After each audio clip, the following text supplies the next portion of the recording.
I got a Rolex. This is my beautiful olive green day date, and I am going to tell you a little bit more about this story as we go. Let me first say that what is going on with these watches is absolutely fascinating. This watch alone has an unlimited wait list. Some people wait 2, some people wait 3 years, and some never ever hear back. This watch is worth $10,000 more on the secondary market than I paid for it in the Rolex authorized dealer. So I would say I didn't just buy a Rolex, I kind of invested in one. But let me tell you about that as we go.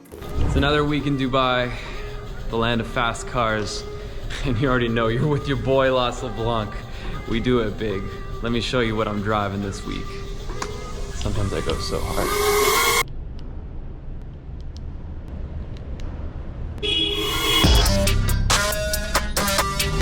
Ah, shit. You already know what we're driving here. We got the, I don't know, 2003 Ford Figo. Damn, let me give you a little tour of this thing. It's got Bluetooth. Somebody leave food? Ew, what is going on? It smells like dead cat. Now look, the purpose of this video isn't only to flex on you. It's only a little bit of the point. Today, I'm gonna be showing you what a pretty standard week in Dubai looks like now that I have a home here and in the midst of filming a video that I believe could easily become one of my most watched. Every time I make videos on Dubai, they do super well on my main channel, LeBlanc. I'm excited for the day somebody's like, wait, you have a main channel? That'll be a cool day when someone's like, oh, I came from the second. We are gonna be making a guide on Dubai, and it's gonna do super well because it's a super searched term. On YouTube, you get places of authority where YouTube's like, yeah, we know you talk about that subject, we're gonna push your video out. For me, it's like Bali, it's Tulum, and Dubai is also one of those spots. And I wasn't joking, it really does smell like dead cat here. What the hell? Ew, that's what it is. Literally, thanks Nas. Not even joking, yesterday I drove Nas, Nasir from Nas Daily, and he left his coffee in my car. It's gone bad. Oh, Nasir, if you're watching this, I'm gonna take it out on you and paddle next time. We played paddle yesterday. He's really good. I got Greek rap from Greece. Goes hard. Google it.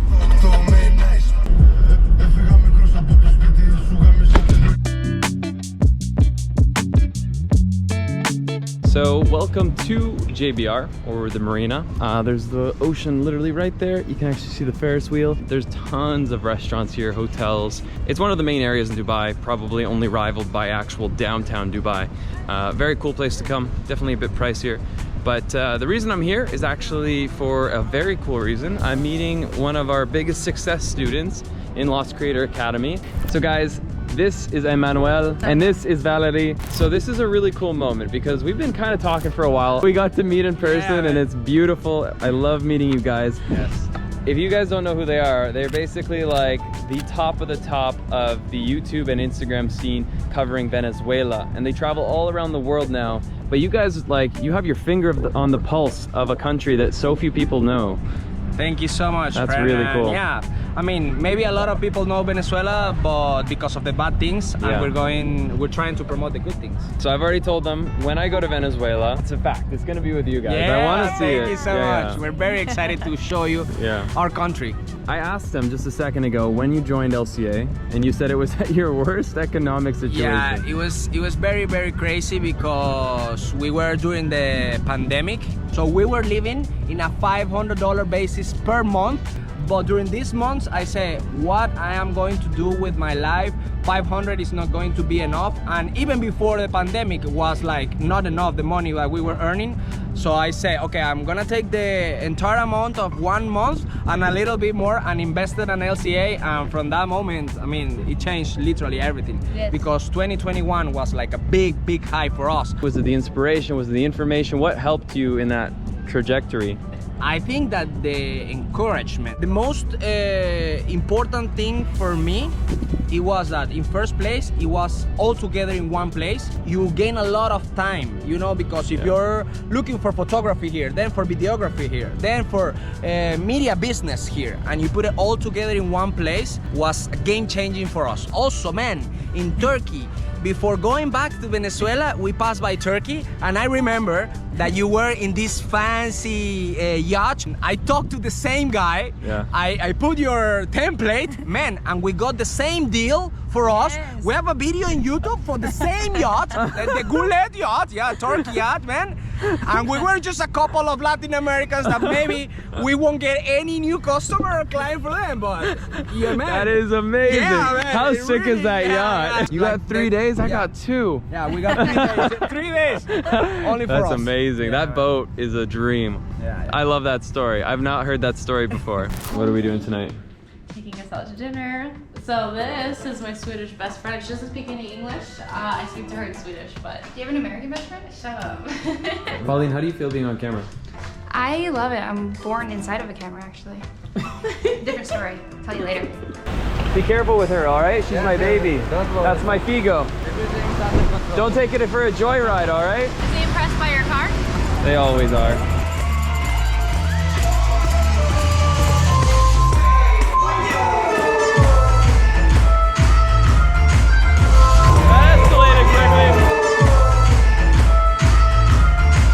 I have to say that meal was really delicious and it kept getting better and better. Like the appies were good. The entrees were fire. They were fire. Like, especially so the cacio good. e pepe. Actually, Oh my they were God. pasta. Right, good morning, sunshine.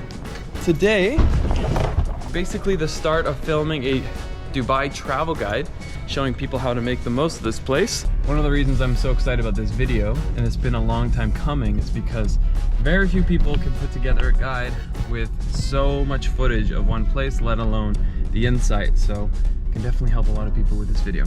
How are the blueberries? So very good. Oh, nicely done. All right, if you watched the last video, you'll know that I am buying a watch. And not just any watch, I'm buying a Rolex. Something that's ridiculously expensive, something I would have never imagined to ever be even part of the consideration. Basically, it's like $42,000. And it could be immediately sold for 50. It's that valuable right now. There's a high demand for them. All that to say, I was supposed to wait 6 months, maybe a year. The watch is available today, and I could take it home. Sounds like an easy $8,000 flip, but you know what? I'm not taking it. I'll tell you why. What happened about the watch? Let me go ahead and show you what happened. I went to the authorized dealer, the Rolex authorized dealer. They had the watch. What was supposed to be just a moment for me to be able to try it on, get a feel for it, and decide if I wanted to place an order became a moment of, do you want to take it? The person that had ordered it has dropped off, and this watch is about a 6 to 12 to be. Of course, right then and there, my battery died. But anyways, I was just saying, ultimately, I got to try on the watch. I had the chance to buy it then on spot, and I was literally about to do it. I was so close. But then the problem was I didn't realize I was buying it, and I don't exactly have the ability to just drop 50 on a credit card without calling my credit card provider. And so what happened was I spent almost like an hour on hold waiting for my bank, which is also why I'm no longer using Scotiabank. They drive me crazy. But ultimately, Rolex ended up closing. They couldn't stay open any longer. They'd wait as long as they could, and they got me the exception to be able to buy the watch the following morning before sending it back to HQ, because ultimately it was somebody else's order that wasn't going through. As I slept on it, as all good decisions should be, you should always sleep on things. I realized this watch might be worth 15% more out of box, just sold to a third-party market right now in this moment. But I'm not a watch dealer. That's not my business, it's not my game, and I don't really want to get into that. What I actually want is to sit on something that, in theory, will be worth maybe more someday, but ultimately is something I could also wear on very special occasions. And I don't really wear gold. So in the end, I said no. And it was tough because I literally had a woman come up to me in the dealership as I was trying it on, and she worked for Rolex in the UK. She was just shopping around in the Dubai Mall, and she's like, oh my God, I haven't seen that watch in so long. Basically, like, that's how scarce watches have gotten, even within a Rolex dealer, which is insane. There's so much more that goes into buying sometimes, but I think I said no for the right reasons. And the main reason being, I just don't see myself really using it, and instead I'm gonna be patient and wait for the right one that I can wear and one that's also a solid investment. And I'll show you which one it is, because the next day, to try to tell myself I made the right decision, I went to the third-party market and I actually got to try one on. And this is a day date silver band, which is going to be a lot more my style. It's actually white gold, but it's silver color. And it's a green face, which turns out, as I said, I'm pretty new to this whole thing. In the Rolex world, it's actually even more scarce. It's harder to come by. Ultimately, again, this is just me choosing a watch that I love the look of and has the ability to hopefully appreciate. And I love this thing. It is a stunning piece of work. I tried it on and I was like, this is the one. So in the end, I went back to the AD, the authorized dealer. I put in the request to buy. Tarek, who you guys met, actually doesn't have the authorization to approve green faces because they're so rare. So it had to go to Rolex headquarters, to which I got a notification literally 2 days ago. I've been accepted on the wait list. Whether that means 2 to 6 months, I don't really know. But one thing I do know is that if there was a 15% lift on the white face one, this one's got about a 25% lift. So immediately it'd be worth a lot more. Again, my game's not short term on this. Any of my investments are all long term. I don't really see anything in a 12-month horizon, at least in my immediate portfolio. These are all long-term things. So either way, one thing I know, I love the watch. I tried it on and it just made me feel absolutely unreal. And I'm not the kind of person that wears designer stuff, but when I wore that piece of engineering and marvel, and maybe it's because I took the pill and visited the Rolex dealer and felt the brand, the messaging, the storytelling, and its epic, you know, heritage. But when I tried that watch on, I just felt awesome. I felt really cool. So once upon a time, I was in a place where I was chasing superficial things. I bought this watch, I bought this ring right here. So it's about $3,500 for this ring. And at the time, I thought it was a badass move. Now, it's more of a reminder of where I was, you know, a reminder of a time where I was chasing these superficial, silly little things, because this ring doesn't actually have that much meaning to me. At the time, it was just a way for me to try to communicate a young 26-year-old or 27-year-old trying to communicate that he had made something of himself, that he was not living paycheck to paycheck, which, you know, in of itself is a proud accomplishment. That's nothing to bash. That's a really awesome thing to achieve. But the way I did it's not truly my style. So ultimately, I actually wear this in a sense because it reminds me of where I've come. And I love, I'm just holding a coffee thing right here, but on the opposite hand is something on the complete contrary, and it's this one, which I made myself, which, you know, cost me $50, but it's just like kind of these two rings sitting side by side kind of tell a story. That's the cool thing about jewelry. And, you know, will the Rolex be another one of these kind of Cartier style moments where I look back and think to myself, that was a moment where I jumped on the bandwagon that I didn't need to be on?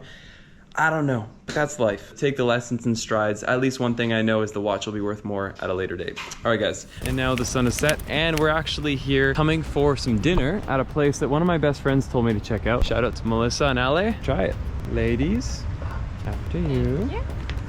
Wow, this is so cool. Look at the style on this place. What? Now, I don't know how brunch at 10 p.m. is gonna work, but we'll try it. This is not just brunch. This is shakshuka with lobster. We got mac and cheese lobster. We got, what is this one? It's butter chicken burrata. So inside the bread macaroni fortress is deliciousness. I just had a bite and it's so good. I can't say it's good for you, but that's okay. We'll think about that tomorrow. Wow, a jellyfish. He's little booping around. I did not know there was jellyfish in this hot of water. So today's probably about 36 degrees, but it's only like literally 8:30 a.m. It's gonna be 40 plus today. But the crazy thing is, you'd think that this would cool you down, right? Well, no, you're wrong. The water in Dubai is just like, it's bath water this time of the year. It's like hot tub water almost. Like, I remember coming here in the hot season and being like, oh, thank God, let me get in the ocean. And it was like, there was no relief. But anyways, this time of the year, pretty much everywhere, it's gonna be hot. Then I don't need a jacket. Okay, check it out. Woo! So today we're out on a little boat trip, and yeah, I've never done this before. It's called Hero Odyssey. Say what's up, ski ski. Thank you for that. That was nice.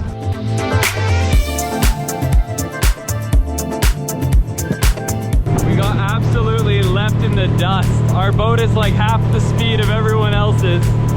Look how far ahead they are. We are specks now. So that right there is the Burj Al Arab. In terms of marketing, this place has done a killer job. It's known as a 7-star hotel. Apparently, it's actually illegal or not permitted for it to call itself 7-star, and I don't think they actually even call themselves that. Literally, the reputation came from the average person, which is pretty amazing because now people can basically spread its glory, its luxury with the world, and it's not on the line for the fact that it's not actually a 7-star hotel. There's actually a helipad right there. And one of the most famous things that's happened here is they actually had 2 very famous tennis players actually had a match at the very top of the Burj Al Arab. We just traded with Armin. Thank you, Armin. Thank you, guys. So apparently we were on a 1-person boat, whereas this was the 2-person boat. Whoa, this one actually goes. Okay, there we go. Woo! Now the race is on. Now we're talking.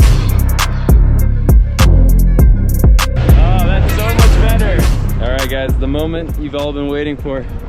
The reason you subscribed. It's time to take my shirt off. Shit. Let's send. 3, 2. Oh, I'm falling. 3, 2, 1. Woo! It's like no different, but it's nice. But there's no relief.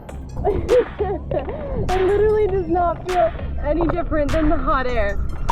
It feels like the same thing except there's something that's like wet kind of on my body.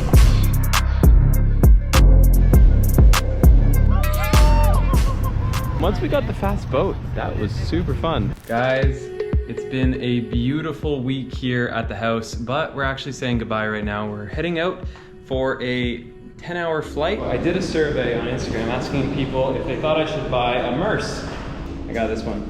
Gotta say, I don't care what the statistics were. Yes, 50% of people said don't get it, but it is already amazing on a travel day. I've got all my valuables, my passport, my driver's license, my whole wallet. I got chapstick, my headphones, all in this one little convenient bag. And then I've got my check-in, my carry-on, and my personal item, which is pretty much 2 carry-ons.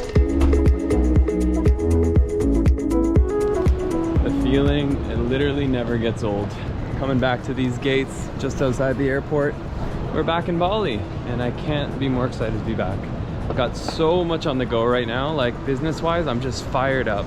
Very pumped to get back and get right into it. It is the greatest gift of all time to know that, you know, my biggest passion is just working on it. I'm so sorry to That's interrupt, okay. but we're here the first time and we watched all your videos. Hey! Cheers!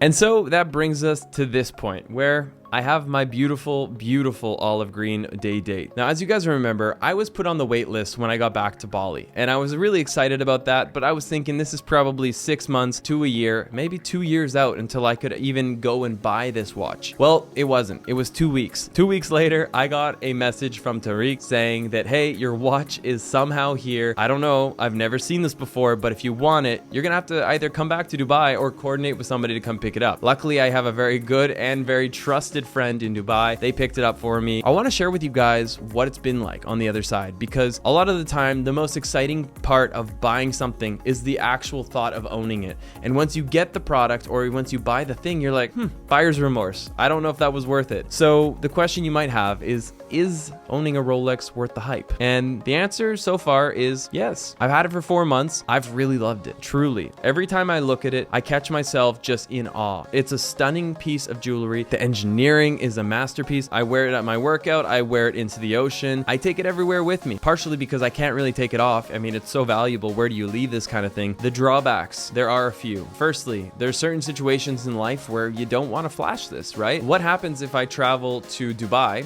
which is fine, but then I fly to Mexico after? Where am I going to store my watch? Do I feel comfortable wearing a watch like this when walking around Mexico City? Not really. But where do I keep it? Do I put it in a backpack? Do I put it in a vault? Like, none of these places are all that safe. Even leaving it back home here, it's like, where do I put it? And then there's this area right here, which is the fluted bezel, which basically means fluted is like those little tiny cuts. And what they do is they actually refract the light. They basically send little light rays everywhere. I think that's one of the things that makes this watch kind of pop and stand out, but it is also a little bit fragile. So I've actually got one area on it where I must have bumped it. I don't even recall having that happen. So I've never had a significant hit, but naturally this does scratch. So these have been the drawbacks of like having a sizable amount of money in one place that can be so easily pocketed and run off with. I think what I've enjoyed most about this watch though is that yes, this is a jewelry piece, but secondly, it's also an investment. And you know, while there is going to be a little bit of wear and tear because I'm actually using it, the good news is I can send it in for servicing and it can be polished up. It can be made to look pretty much as great as new. And at that stage, it will pretty much fetch a price that will at least be what I paid and likely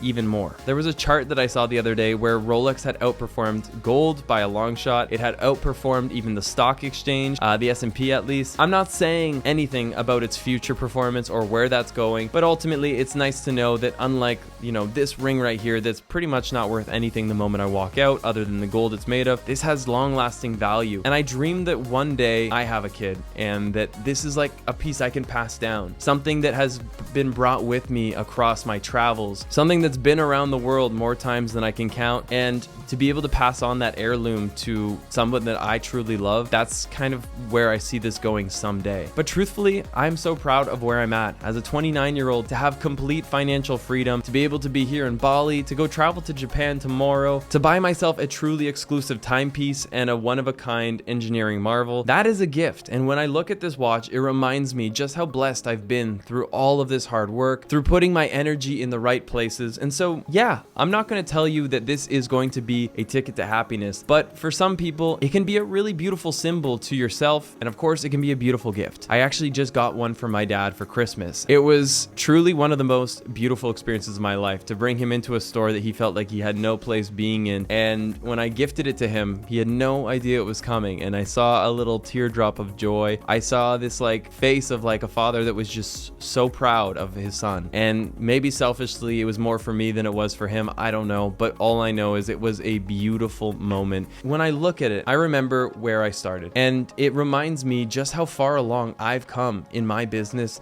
It reminds me how much I've developed my skills, my business. And as much as it feels weird to say this, every time I look at it, I'm like, kind of like, damn, Christian, I'm proud of you. I'm proud of what you've achieved. And I wouldn't say I needed a piece of jewelry to do that, but it is one of those physical manifestations of everything that I've been doing over the last 7 or 8 years. And maybe one day that kind of excitement towards the watch will wear off. I'm very well aware that that could happen. But for right now, in the last 4 months, I have loved having it. It's like a little pat on the back to myself. And that's something that's super important, is like when you work so hard, you often don't cherish the little things. You often don't cherish the wins. This for me is like one of those big wins. And I love that I wear it with me everywhere I go. It's like I'm constantly reminded that like, don't forget your mission. I don't get this watch and think, hey, I've reached the top. It's time to chill out. It's actually like more of like an incentive to keep on moving, to keep on achieving and succeeding, because opportunities like this one have been opened up through that hard work. So while some will look at this watch and say, hey, what a vain piece of jewelry, you should have, you know, donated that money, you should have put a down payment on a house. Truthfully, everybody gets to manage their money how they see best fit, but this right here was my gift to myself, and it's one that feels really good. So yeah, that's pretty much it. Hope you guys like this video, a very casual behind the scenes. And yes, even though I'm wearing a Rolex on my right hand, I'll still be driving the Ford Figos wherever I go, because I'm all about getting sick deals. So guys, if you've enjoyed this video, this is the Lost LeBlanc second channel. I can't wait to share with you on the main channel where I surprised my family on a luxury trip to Dubai, because that was one of the best trips of my life. And guys, let's get lost in the next one.